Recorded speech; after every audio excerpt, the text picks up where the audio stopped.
Hi viewers, ఈరోజు వీడియోలో TP link పాస్వర్డ్ని ఏ విధంగా చేంజ్ చేసుకోవాలో మనం నేర్చుకుందాం. ఇలాంటి లేటెస్ట్ అప్డేట్స్ని మీ మెయిల్లోకి పొందడానికి ఇక్కడ రెడ్ కలర్లో సబ్స్క్రైబ్ బటన్ కనబడుతుంది. దీనిపైన క్లిక్ చేయండి. ఇది క్లిక్ చేయడం ద్వారా నా యొక్క లేటెస్ట్ వీడియోస్ అన్ని కూడా మీ జీమెయిల్లోకి పొందవచ్చు. ఓకే వ్యూవర్స్, ముందుగా ఒక కొత్త ట్యాబ్ను ఓపెన్ చేసుకోండి. ఆ కొత్త ట్యాబ్ లోపల ఈ విధంగా టైప్ చేయండి 192.168.1.1 అని టైప్ చేసి ఎంటర్ ప్రెస్ చేయండి.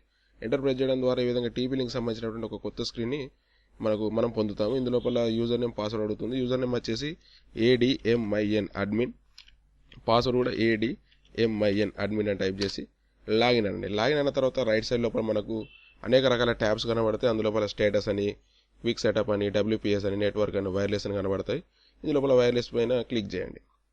ఓకే, అందులోపల వైర్లెస్ నెట్వర్క్ నేమ్ అడుగుతుంది. ఉదాహరణకి నా పేరు ఇచ్చాను. మీకు నచ్చినటువంటి నేమ్ని మీరు ఇందులోపల టైప్ చేసేయండి. ఓకే, తర్వాత సెకండ్ వన్ వచ్చేసి ఇందులోపల వైర్లెస్ సెక్యూరిటీ ఉంది. దీన్ని చూజ్ చేసుకోండి. ఇందులోపల ఫస్ట్ వన్ చూజ్ చేసుకోకండి, ఎందుకంటే చూజ్ చేసుకుంటే డైరెక్ట్గా ఎలాంటి పాస్వర్డ్ లేకుండా వేరే వాళ్ళ మొబైల్లో వైఫై ఆన్ చేయగానే నెట్ అనేది కనెక్ట్ అవుతుంది, కాబట్టి దీన్ని మీరు ముట్టుకోవద్దు. సెకండ్ వన్ వచ్చేసి WPA2 పర్సనల్ ఉంది చూసారా, ఇందులోపల వైర్లెస్ పాస్వర్డ్ ఇక్కడ కనబడుతుంది. ఇందులోపల పాత పాస్వర్డ్ వచ్చేసి భరత్ 123456 అని ఉంది. దీన్ని తీసేసి కొత్తది ఇస్తున్నాను నేను. ఓకే, కొత్త పాస్వర్డ్ ఇచ్చాను. ఇచ్చిన తర్వాత దీన్ని కొంచెం స్క్రోల్ చేసి కింద సేవ్ బటన్ కనబడుతుంది, దానిపైన క్లిక్ చేయండి. ఓకే, క్లిక్ చేయగానే ఆటోమేటిక్గా అది సేవ్ అయిపోయింది. ఇప్పుడు మన మొబైల్ లోపల ఆ పాస్వర్డ్తో వస్తుందా రాదా లేదని చూద్దాం. ఓకే,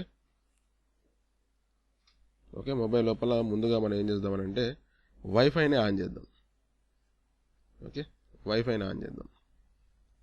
వైఫైని ఆన్ చేయగానే అది మనకు ఈ విధంగా ఓపెన్ అవుతుంది. ఇక్కడ క్లిక్ చేయండి, భరత్ అనే దానిపైన క్లిక్ చేయండి, కనెక్ట్ అనండి. కనెక్ట్ అయిన తర్వాత ఇందులోపల మనం పాస్వర్డ్ ఇవ్వాల్సి ఉంటుంది. ఓకే, కనెక్ట్ అవుతుంది.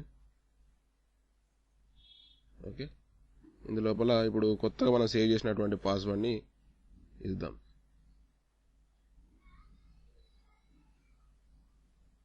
ఓకే, కనెక్ట్ అనండి.